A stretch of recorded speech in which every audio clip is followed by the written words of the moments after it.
Games are the key to learning jiu-jitsu.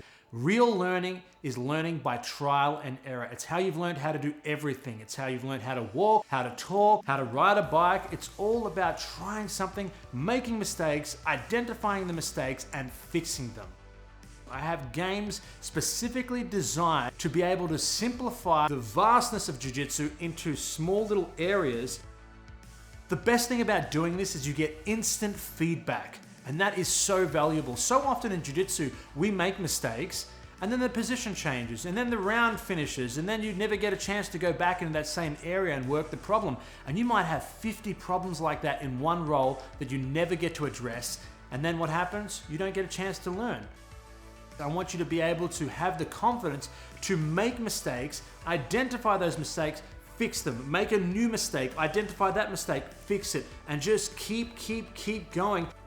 So it's time to get rid of that autopilot because now we're going to start to actually think. For probably the first time in jiu-jitsu, you're going to start solving the problems yourself and coming up with the solutions yourself. So often in jiu-jitsu, we're just told what to do and we just do that. We just think whatever that instructor says is the perfect thing to do and that's what's going to get us really good.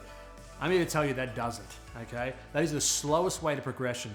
The best way is learning through problem solving and using games to do that, and that's what this does.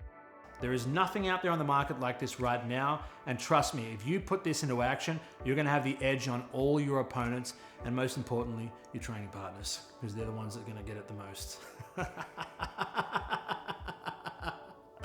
Was that real enough? Should I laugh again?